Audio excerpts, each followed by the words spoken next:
العالمين الرحمن الرحيم مالك يوم الدين إياك نعبد وإياك نستعين اهدنا الصراط المستقيم صراط الذين أنعمت عليهم غير المغضوب عليهم ولا الضالين. اللهم اغفر للمؤمنين والمؤمنات والمسلمين والمسلمات الأحياء منهم والأموات تابع لهم بيننا وبينهم بالخيرات إنك مجيب الدعوات إنك على كل شيء قدير. بحق محمد ایک صلوات کی زحمت فرمائیں.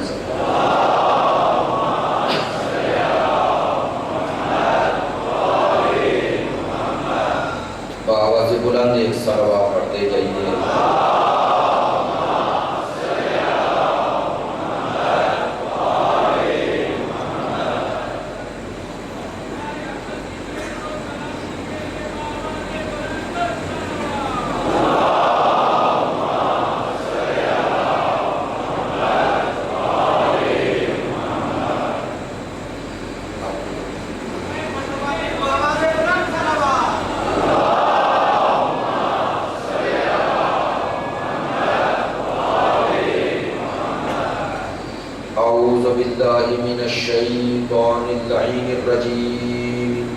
بسم اللہ الرحمن الرحیم. الحمد للہ الذی جعلنا من المتمسکین بولایت امیر المؤمنین وبولایت الائمۃ المعصومین صلوات اللہ علیہم اجمعین. الحمد للہ الذی لا یبلغ مدحته القائلون ولا يحصي نعمه العبد ولا يعدي حقه المجتهدون الذي لا يدركه بعد الهمم ولا يناله غوص الفتن الذي ليس لصفته حد محدود ولا نعت موجود ولا وقت معدود ولا عجل ممدود فطر الخلائق بقدرته ونشر الرياح برحمته والصلاة والسلام على سيدنا ومولانا حبيبنا وحبيب قلوبنا شفيعنا وشفيع ذنوبنا أبي القاسم محمد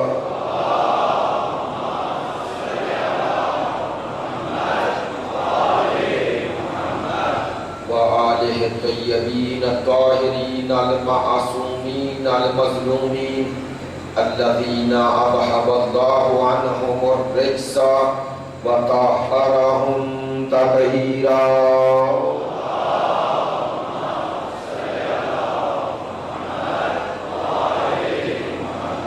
واللعنة الدائمة على منكري فضائلهم وغاصبي حقوقهم من الآن إلى قيام يوم الدين. أما بعد فقد قال سبحانه وتعالى في كتابه المجيد وكلامه الحميد وهو أصدق الصادقين وقوله الحق. بسم الله الرحمن الرحيم. أم اتخذوا من دونه أولياء فالله هو الولي وهو يحيي الموتى وهو على كل شيء قدير.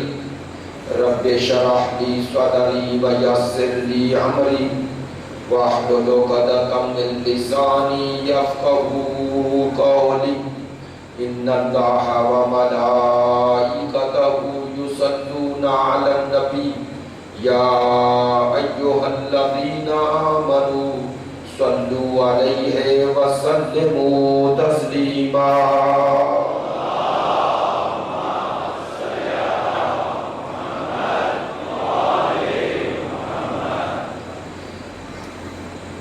عزیزان محترم، واجب الاحترام، معزز و مکرم حاضرین مجلس، محبان اہل بیت، ولایت عاشقان مکتب شہادت، سب سے پہلے مجلس سید الشہداء میں انتہائی عزیز و ارجمند حجت الاسلام والمسلمین آقائے واحدین تشریف فرما ہے۔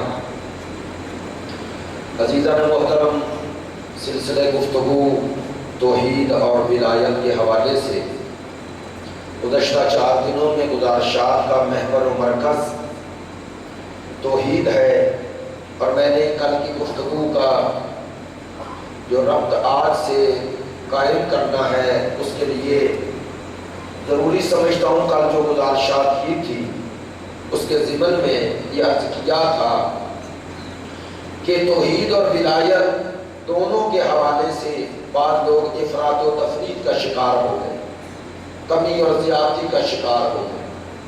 جیسے توحید کے حوالے سے لوگ افراط و تفرید کا شکار ہوئے، اسی طرح ولایت کے حوالے سے کمی اور زیادتی کا شکار ہوئے۔ کچھ لوگوں نے توحید کو بنیاد بنا کر ان حقائق کا بھی انکار کر دیا جو قرآن اور سنت جس کی تائید و توثیق کرتے ہیں، صرف اس بنیاد پر کہ یہ شرک ہے، جبکہ قرآن اور وارثان قرآن سے منسوب روایات کی تناظر میں اگر دیکھا جائے تو وہ نقطہ نظر جو دوسرے پیش کر رہے ہیں اس کے حوالے سے وہ نقطہ نظر قرآنی نہیں ہے۔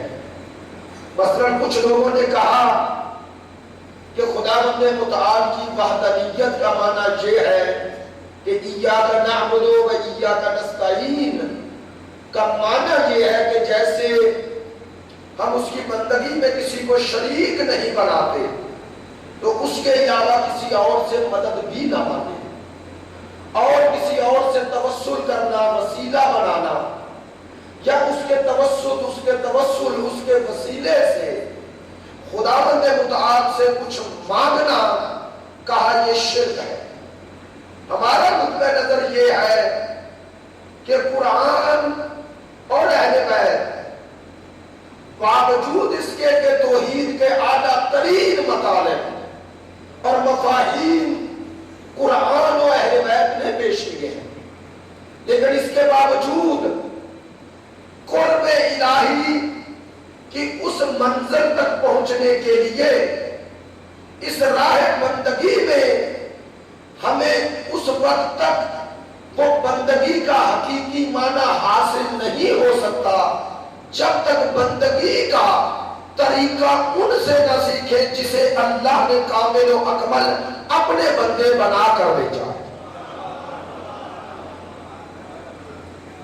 ہمارا یہ عقیدہ ہے کہ خدا واحد و احد ہے، لیکن خود خداوند متعال نے اپنے اس نظم کائنات میں اس کائنات کے نظم کی جو شکل و صورت بنائی ہے اس میں ان اسباب کو ایک حیثیت دی ہے۔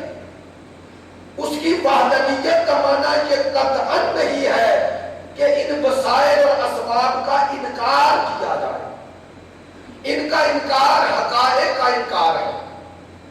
اور جس طرح عالم اس مادہ میں کوئی بھی مادی ضرورت انسانوں کی اس وقت تک پوری نہیں ہوتی جب تک وہ ان وسائل سے مدد نہ لے، حتیٰ یہ مادی حیات کی بقا جس غذا پر منسلک ہے وہ بھی ڈائریکٹ خدا نہیں دے رہا، اس رزق کو بھی اللہ نے وسائل کی شکل میں ہم تک پہنچایا۔ تو جب اس مادی حیات کی بقا کے لیے اللہ نے ہمیں وسائل کی شکل میں وہ ہم تک رزق پہنچایا ہے، تو اگر ہم مانوی رزق چاہتے ہیں، اگر اللہ وہاں سے یہاں ہمیں بغیر اسباب کے نہیں بھیجتا، کل میں نے عرض کیا تھا اگر ہم ماں باپ کے ذریعے یہاں آ رہے ہیں تو ماں باپ ہمارے آنے سے پہلے اللہ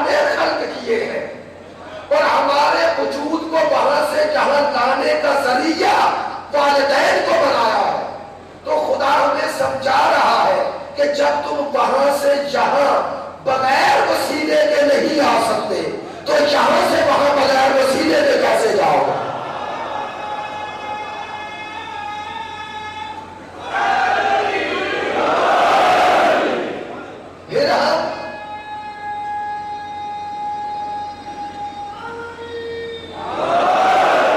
پھر جب ہم عالم تشریح کی بات کریں یا عالم تکوین کی، دونوں کی بنیاد اسباب پر ہے۔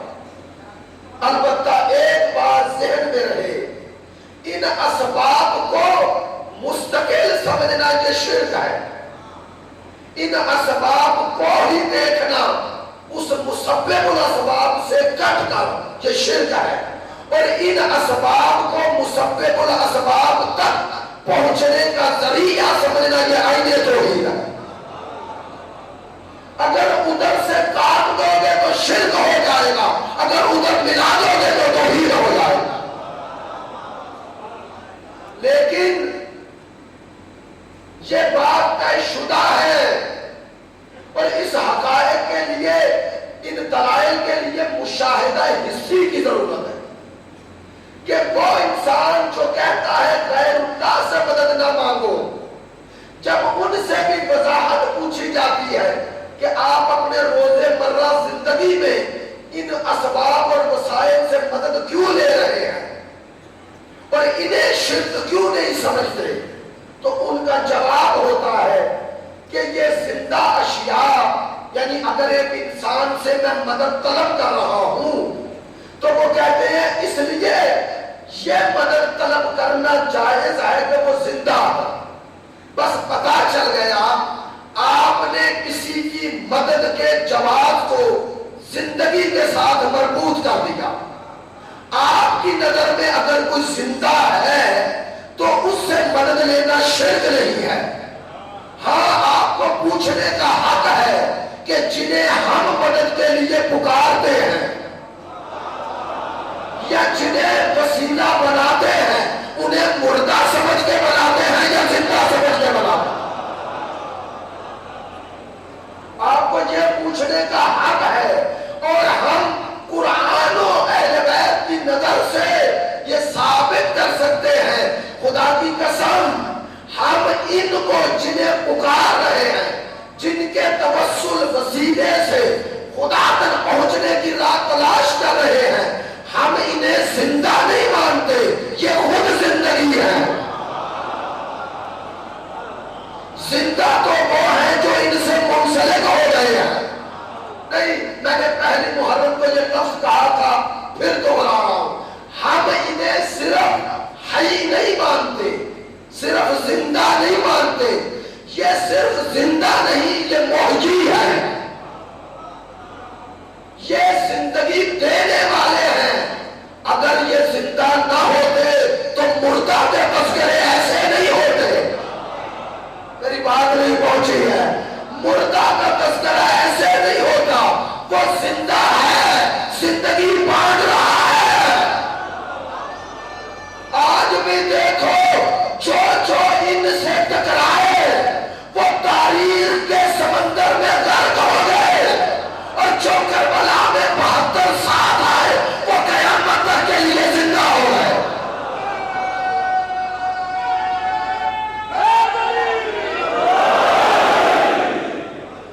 ایسا ہے یا نہیں؟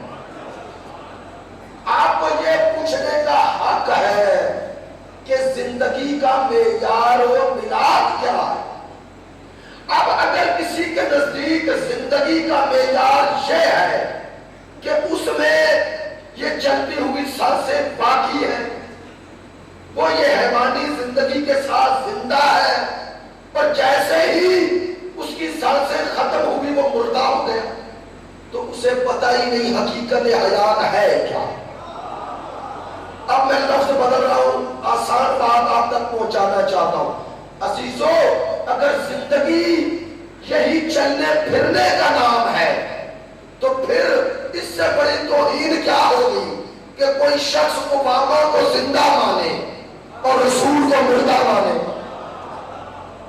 اگر زندگی کا معنی یہ ہے تو وہ چل پھر رہا ہے، لیکن خدا کی قسم میری نظر میں اوباما مردہ ہے، زندہ رہ کر بھی، اور کربلا کا حبیب ابن مظاہر زندہ ہے ٹکڑے ٹکڑے ہو کر بھی۔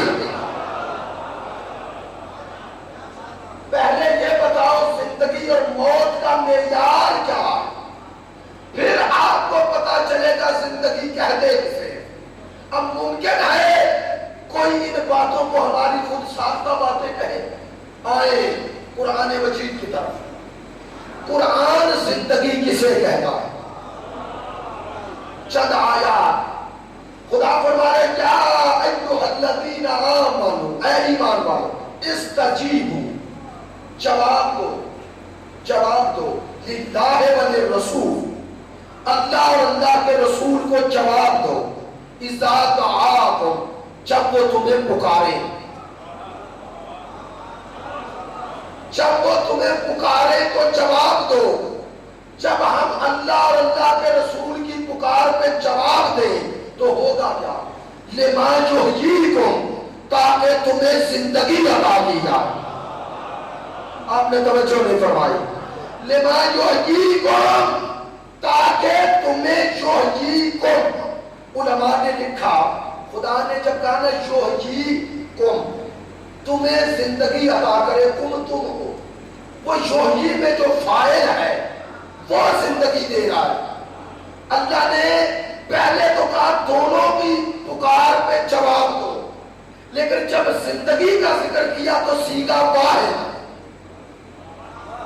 واحد مذکر غائب کا صیغہ استعمال کیا، یحییکم، تاکہ تمہیں وہ زندگی دے۔ چاہے شیعہ سنی تمام ادبا سے جو عربی لٹریچر پڑھتے ہیں پوچھے یحیی کا فاعل کون ہے؟ اللہ نہیں، رسول اللہ ہے۔ میری بات پہ توجہ فرماؤ گے؟ خدا کہہ رہا ہے کہ یحییکم، تاکہ تمہیں زندگی دے۔ کون دے؟ میرا رسول دے، جس کی پکار کا جواب دینے پر جو رسول خود زندگی دے رہا ہے۔ اب میں لطیفے کے طور پہ کہتا ہوں یہ کیسا مردہ رسول ہے، نعوذ باللہ، یہ کیسا مردہ ہے کہ دوسروں کو زندگی بانٹ رہا ہے۔ بھئی سے مردہ وہی کہے گا جو خود مردہ ہے۔ میرا رسول زندہ نہیں، میرا رسول تو زندگی بانٹ رہا۔ ایک آیت، دوسری آیت جو تمام مسلمان بھائی پڑھتے ہیں، میں اپنی تقریر کے ابتدا ہی اس سے کرتا ہوں۔ آئیں، علماء نے اس کے بارے میں جو گفتگو کی وہ حیات سید الانبیاء پہ دلالت کرتا ہے۔ ان اللہ و ملائکتہ، تحقیق اللہ اور ملائکہ کیا کرتے ہیں؟ یصلون علی النبی، اللہ کے نبی پر یصلون، اب ترجمہ ابھی یہی کروں گا، یصلون علی النبی، تحقیق اللہ اور ملائکہ نبی پر درود بھیج رہے ہیں اور بھیجتے رہیں گے۔ اس میں تسلسل ہے، یصلون ہے، مضارع کا صیغہ ہے جو استمرار پر دلالت کرتا ہے اور استقرار پر۔ کون کون درود بھیج رہا ہے؟ اللہ اور ملائکہ۔ کس پر؟ نبی پر۔ نبی پر آپ بھی بھیج رہا ہے۔ اب اللہ کا درود کیا ہے؟ سلام لفظ ہے نا، وہ سلام اللہ کی طرف سے کیا ہے اور فرشتوں کی طرف سے کیا ہے؟ اور رخا نہیں ہوگا، یا ایھا الذین آمنوا، اے ایمان والو تم بھی بھیجو۔ تو تین طبقے ہیں نا، خدا، ملائکہ اور مومنین، تینوں کو کہا جا رہا ہے میرے نبی پہ درود بھیجو۔ اب خدا کا درود کیا ہے؟ کیوں میں نے کہا؟ چونکہ ایک سوال ہے، ہمارا درود کیا ہے؟ اللہم صلی علی محمد و آل محمد۔ اچھا سب ایک دفعہ یہ درود پڑھ دیں۔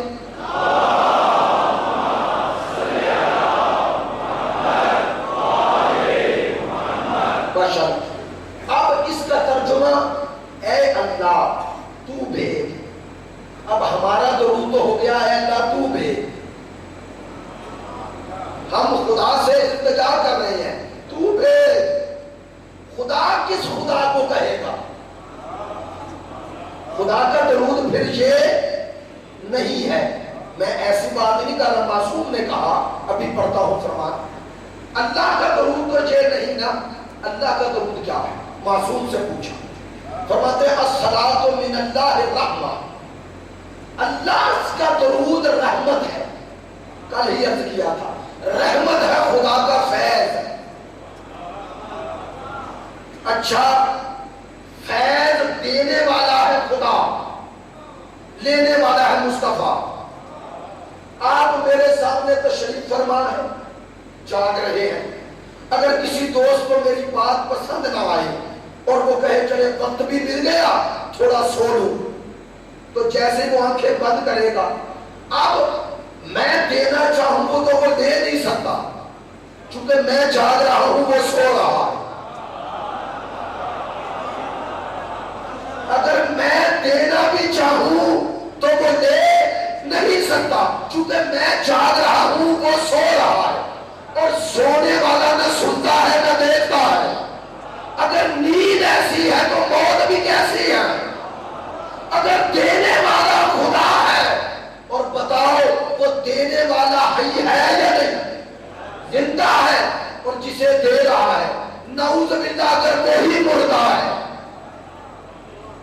بھائی خدا دینا چاہے اپنا فیض اور وہ لینے والے میں صلاحیت ہی نہیں، تو دے گا کسے؟ تو یہ آیت بتا رہی ہے اللہ نے اسی لیے کہا اللہ اور ملائکہ اپنے نبی پہ مسلسل فیض کر رہے ہیں.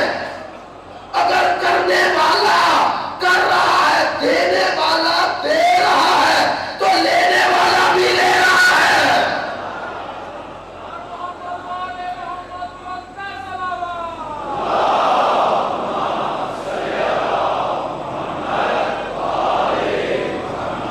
اب یہ تو نہیں ہو سکتا نا کہ دینے والا نہ سوتا ہے اور نہ اسے اونگ آتی ہے، پر لینے والے میں اگر صلاحیت ہی نہیں تو قابلیت ہی نہیں، وہ فیض دے گا کیسے؟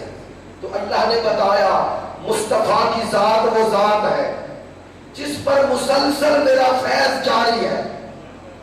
اب فیض لینے کی یہ جو فیض ہے، توجہ، یہ جو فیض اللہ کر رہا ہے، اس فیض میں سب سے بڑا فیض کیا ہے؟ خود حیات. کہنا کہ چاہتا ہوں میرے نبی کی حیات کے دائرے میں مسلسل اضافہ ہو رہا ہے. نہیں، آپ تک بات نہیں پہنچی ہے. اور بات آسان کرتا ہوں. اللہ کا درود رحمت، فرشتوں کا درود استغفار، اور ہمارا درود دعا. ہم دعا کرتے ہیں، التجا کرتے ہیں، اے اللہ صلی علی محمد و آل، اے اللہ تو آل محمد پہ درود بھیج. پوچھنے والے نے معصوم سے پوچھا، باقر العلوم سے پوچھا کہ آپ قرآن مجید کی اس آیت میں خدا کہہ رہا ہے اے ایمان والو تم نبی پہ درود بھیجو، اور ہم کہتے ہیں اللہ تو بھیج. فرماتے ہیں ہر شخص وہی شے دے سکتا ہے جو اس کے پاس ہو. تمہارے پاس رحمت نہیں، دعا ہے. رحمت اس کے پاس ہے، تم اس سے التجا کرتے ہو کہ اے اللہ تو اپنی رحمت، اپنا فیض نبی اور آل نبی پر بھیج. اگلا سوال اس نے کیا، مولا پھر ہمیں فائدہ کیا؟ ہم بھیج رہے ہیں آپ پر، ہمارا فائدہ کیا؟ امام نے فرمایا 2 برتن پانی کے لاؤ. دونوں برتن لائے گئے، کہا ایک برتن اس کے سر پہ رکھو. رکھا گیا وہ ظرف. امام نے کہا یہ دوسرا جو پانی کا ظرف ہے یہ پہلے اس بھرے ہوئے ظرف میں انڈیل دو. جب انڈیلا گیا تو پانی اس پر گرا. امام نے کہا تجھے اس طرح سمجھانا چاہتا ہوں، بات آپ تک پہنچ گئی، اس طرح سمجھانا چاہتا ہوں اس کے فیض سے ہمارا ظرف پورا ہے. وہ فیض ہمیں کرتا ہے، ہمارے وسیلے سے پوری کائنات کو پہنچتا ہے.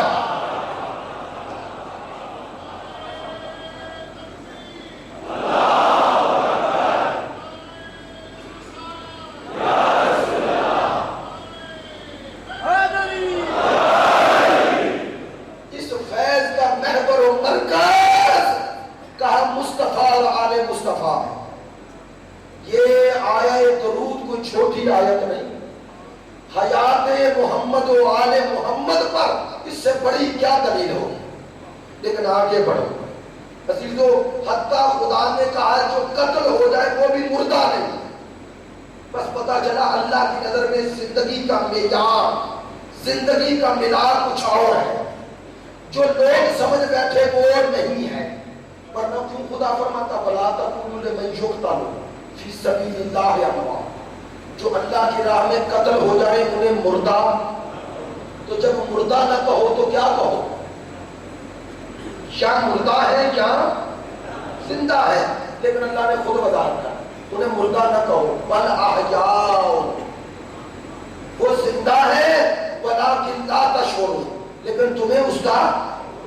اب لوگوں نے اسی لفظ کو بہانہ بنا دیا، کہنے لگے کہ ہمیں شعور نہیں کہ وہ کیسے زندہ ہے. اس کا یہ معنی تھوڑا ہے. اللہ نے کہا زندہ ہے، لیکن ان کی زندگی کس منزل پر فائز ہے تمہیں اس کا شعور نہیں. میری بات نہیں پہنچی ہے. یہ معنی نہیں کہ وہ کیسے زندہ ہے تمہیں پتا نہیں. کہا زندہ ہے لیکن تم ان کی زندگی کو اپنی زندگی سے قیاس نہ کرو. کاش میری بات پہنچ جائے. اللہ نے کہا ان کی زندگی کا دائرہ تم سے وسیع ہے. اب دوسری آیت اس سے بھی بلند تھا، وَلَا تَحْسَبَنَّ الَّذِينَ قُتِلُوا فِي سَبِيلِ اللَّهِ أَمْوَاتٌ بَلْ أَحْيَاءٌ عِندَ رَبِّهِمْ يُرْزَقُونَ. توجہ فرمائیں. خدا نے کہا انہیں گمان نہ کرو مردہ، جو میری راہ میں قتل ہو جائیں انہیں مردہ گمان، وہ زندہ ہے. عند ربہم، تیرے رب کے پاس. عند ربہم کو علماء نے دو طرح ترجمہ کیا. کہا یہاں اس کا معنی یہ ہے کہ وہ زندہ ہے اللہ کے پاس. احیاء عند ربہم، احیاء یہاں ہے یرزقون، کہ وہ اللہ کے پاس سے رزق پا رہے ہیں. اب یہ تو حدیث نہیں قرآن ہے نا. اللہ نے زندگی سے اگلا مرحلہ ذکر کر دیا. کہا صرف زندہ نہیں، رزق بھی لے رہے ہیں. صرف زندہ نہیں، رزق بھی لے رہے ہیں.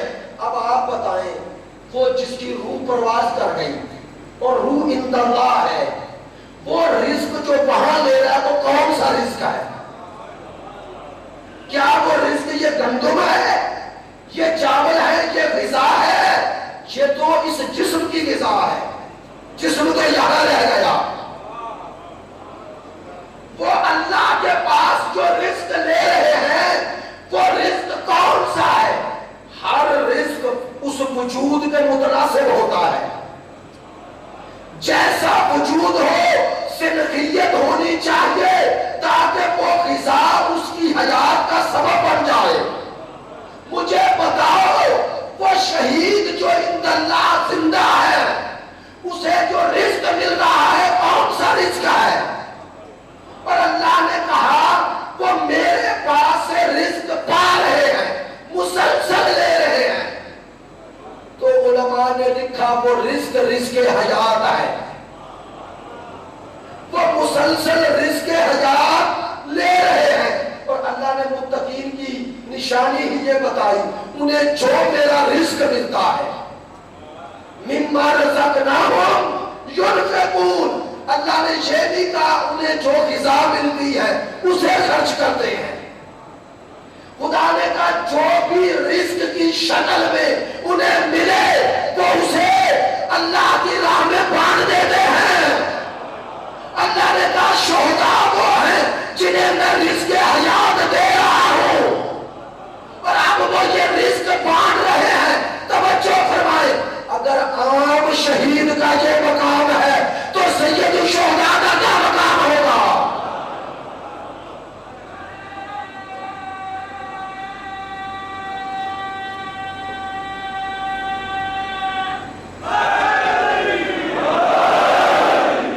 اب ان کی زندگی، ان کی حیات قرآن سے ثابت.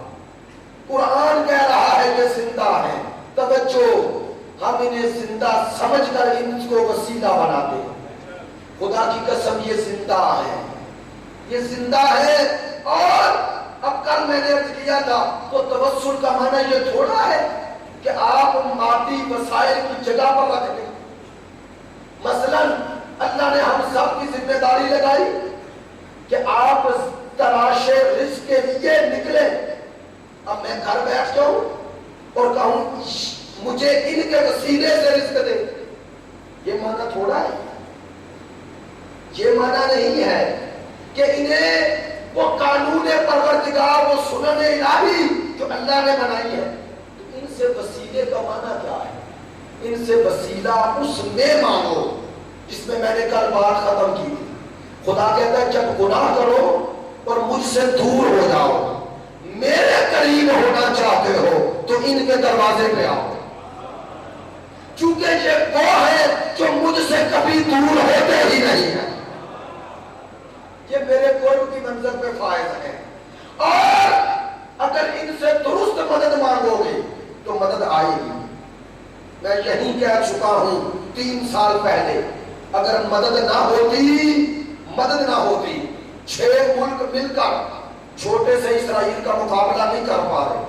اب تو سارے عرب ذلت اور پستی کے ساتھ جھکے ہوئے ہیں، ایک ہی ہے جو اٹھے ہوئے ہیں۔ کون؟ جن کا مددگار پردہ غیبت میں موجود ہے۔ ہم بے وارث نہیں ہیں، ہمارا وارث، ہمارا مددگار پردہ غیبت میں موجود ہے۔ قرآن یہ کہہ رہا ہے کہ مومنین یہ کہتے ہیں، اے مومنین تمہیں کیا ہو گیا؟ تم اللہ کی راہ میں قتال کیوں نہیں کرتے ہو؟ کن کے لیے؟ من المستضعفین من الرجال والنساء والولدان، ان بچوں کے لیے، ان عورتوں کے لیے، ان مستضعفین کے لیے جو کہتے ہیں یقولون ربنا اخرجنا من هذه القرية الظالم اهلها، یا اللہ اس ظالم قریے سے ہمیں نکال، واجعل لنا من لدنک ولیا، اور اپنی طرف سے ہمارے لیے ولی بھیج، اپنی طرف سے ولی بھیج، واجعل لنا من لدنک نصیرا، اور ہماری اپنی طرف سے مدد بھیج۔ آج یہ صدا امت سن رہی ہے لیکن کوئی اس صدا میں لبیک نہیں کہہ رہا، وہی کہہ رہے ہیں جن کا پردہ غیبت میں ایمان ان سے تقاضا کرتا ہے۔ میرے دوستو، میرے عزیزوں، میرے بھائیوں، آج اس عنوان گفتگو کے تحت اپنی گفتگو یہاں سمیٹتا ہوں۔ کل انشاءاللہ گفتگو کا دوسرا حصہ ولایت عرض کرنا ہے، توحید کو ماننا اور توحید کو ماننے کے ساتھ ان کو ماننا جنہیں اللہ نے بنوایا ہے، یہ عین توحید ہے، عین توحید ہے۔ اور خدا تک پہنچنے کے یہ ایسے ابواب ہیں، یہ ایسے باب اللہ ہیں کہ جن پر یہ باب نہیں کھلا انہیں پتہ ہی نہیں خدا ہے کیا، انہیں نہ عظمت پروردگار کا ادراک ہے نہ احساس ہے، نہ ادراک ہے نہ احساس ہے۔ 2 دن سے جا رہا تھا، آغا صاحب کی موجودگی کا فائدہ اٹھاتے ہوئے جو بات آپ کی خدمت عالیہ میں عرض کرنا ضروری سمجھتا ہوں۔ یکم محرم اور محرم سے پہلے سے مسلسل یہ حکومت مسلسل عزاداری سید الشہداء کے لیے مسائل پیدا کر رہی ہے، آسانیاں نہیں، آسانیاں پیدا نہیں کی جا رہی، مسائل پیدا کیے جا رہے ہیں۔ عزاداری اور عزاداروں کو اور بانیان کو، اور اب تو معاملہ یہاں تک پہنچ گیا کہ خطباء ذاکرین علماء کے حوالے سے بغیر سوچے سمجھے، اور بڑی خوبصورت بات کل حیدری چوک میں ایک دوست نے کہی کہ رحیم شریف صاحب جن لوگوں کے بارے میں کہتے ہیں کہ ہم دہشت گردوں کے سہولت کاروں تک پہنچیں گے، جو عزاداری کو محدود کرے وہ دہشت گردوں کا سہولت کار ہے،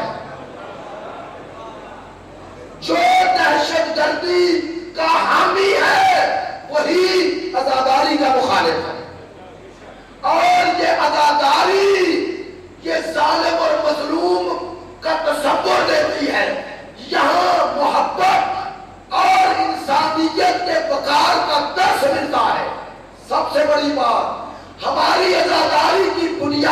وفا پر ہے، وفاداروں کی عزاداری ہے.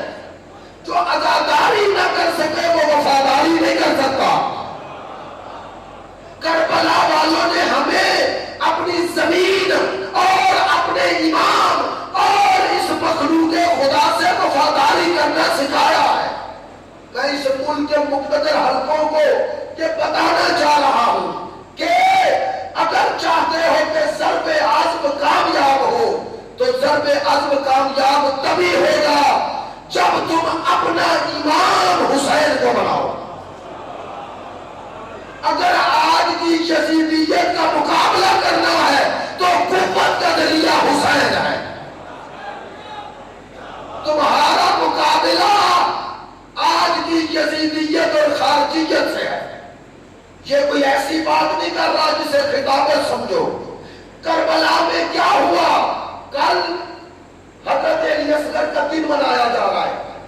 حضرت علی اصغر 6 ماہ کے بچے، اور وہ ظلم یہ بتاتا ہے کہ کربلا میں حسین کا مقابلہ ان سے تھا جن کے پاس اسلام کو دور کی بات، جن کے پاس انسانیت نہیں تھی. اب یہ فکر، یہ روح کہ نہ بچوں پہ رحم کرو، نہ عورتوں پہ کرو، نہ بوڑھوں پہ کرو، یہ روح کا نام ہی یزیدیت ہے.